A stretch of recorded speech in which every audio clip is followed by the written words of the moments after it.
So Beto O'Rourke has explained his gun control master plan repeatedly. He said he's going to send armed agents door to door to seize this country's AR-15s and AK-47s. Would that do anything to fix the shooting epidemic in Chicago? Well, it's not a political point to say no, it wouldn't. Not one thing. Maryland, for example, already has an assault weapons ban, but Baltimore still exists. So what does that tell you? Bernard Whitman is a former pollster for Bill Clinton. He joins us tonight. Bernard, thanks a lot for coming on.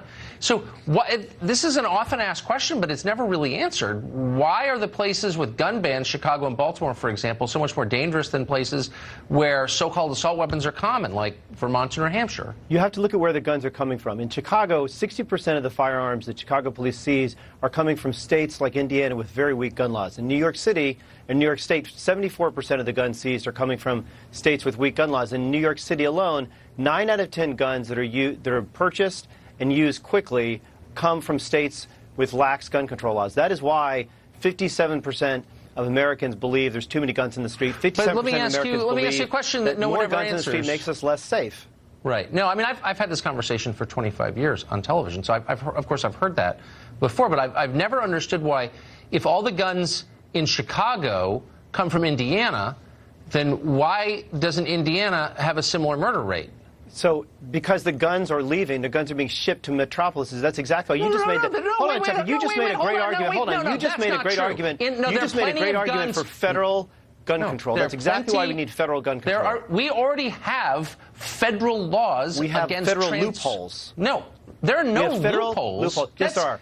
Actually, gun shows, I know a lot about this subject. Internet sales. And there are no, hold on. It's not internet sales. The guns moving from Indiana to Chicago are moving by car, not by FedEx. They're not ordered on the internet. How do you think they're purchased? That's against the law, and the feds don't do anything about it. It's not a loophole. It's unenforced. But you're not answering my question. There are a lot of guns in Indiana. There are a lot of guns in Vermont. There are a lot of guns in Maine. There's a lot more people in Chicago. There's a lot more people in New York City. That's why the guns go to where the people are.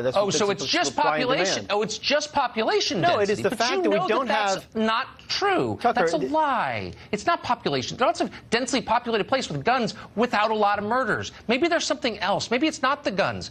And you know that that's true, so why don't you just say it? It's not the guns. Bullets killed that child.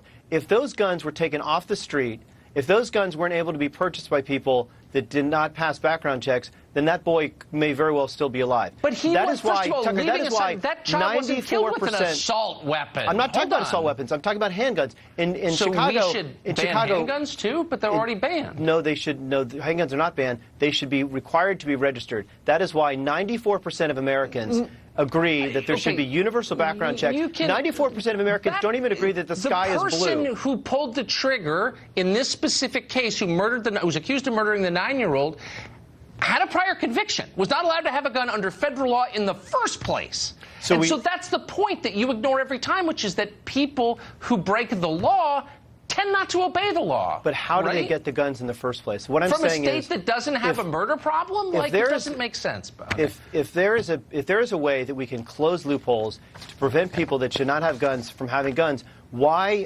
doesn't Trump support that? He sent his Attorney General, the biggest shill in the administration, William Barr, out to Capitol Hill to try to get gun control passed. Okay, yeah, he's a shill, right? Okay, he's a total shill. Thank you.